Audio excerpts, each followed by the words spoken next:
Last week I told you that Christians ought to vote. Now I'm going to tell you how Christians should vote. I'm John Stonestreet. This is the 2-Minute Warning.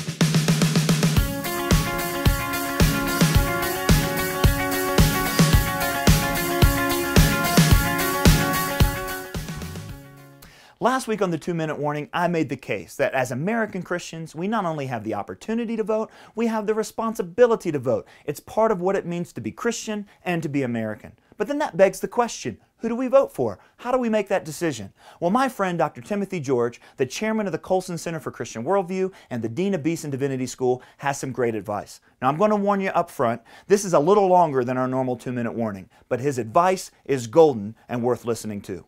Earlier this year, I was asked to address a group of pastors about Christian faith and political engagement.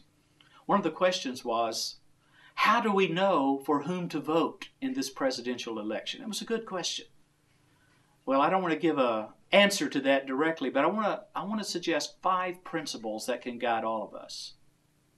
The first thing to say is be grateful for our country, where we have the right to vote and the rule of law. It's not always been the case, even here. We think of slavery and women's suffrage and civil rights. But let's be thankful we have a country in which we can exercise the rights of citizens to vote.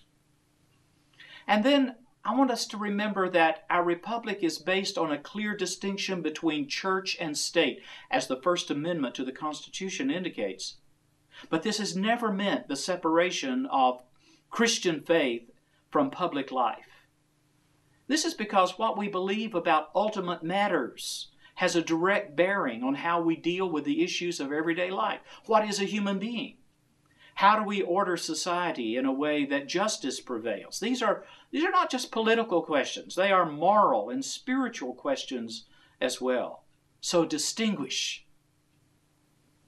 A few years ago, Chuck Colson, Robert George, and I made a public argument in the Manhattan Declaration that the 3 most pressing moral issues of our time are the sanctity of every human life from conception to natural death, the dignity of marriage as a lifelong covenantal union between one man and one woman, and religious freedom for all people. Of course, these are not the only issues with which Christians should be concerned, but they are threshold issues through which we enter a whole array of other problems and concerns. And so in this particular election year, let's not forget the importance of these issues and distinguish. Now, there is a difference between Christian discernment and partisan politics. The kingdom of Christ cannot be equated with any political party. And we have seen in our history where both parties have gone off track. I like what Archbishop Lori, a Roman Catholic Archbishop of Baltimore, said to his fellow Catholic believers. It applies to people of all denominations. He said, the question to ask is this: are any of the candidates of either party or independents standing for something that is intrinsically evil no matter what the circumstances? If that's the case, Archbishop Lori said, regardless of his party affiliation, a Christian should not be voting for such a person. He was right. Examine. And then finally, I would admonish all of us who are believers in Jesus Christ, people of faith, to remember to lift our country and our concern and the candidates themselves to the Lord in our prayers.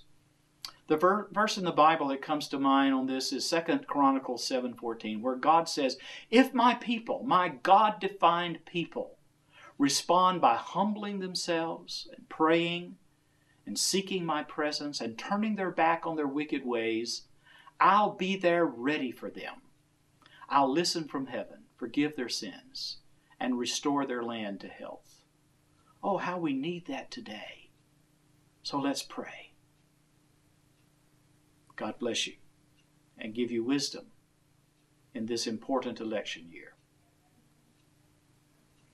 Every Christian needs to take Dr. George's advice seriously. And if you want to read it instead of just hear it, come to thecolsoncenter.org and we'll give you a whole text of this important speech. And it's something you can forward to your family and friends to encourage them to take their Christian responsibility and their American responsibility to vote as seriously as they can. For the 2-Minute Warning, I'm John Stonestreet.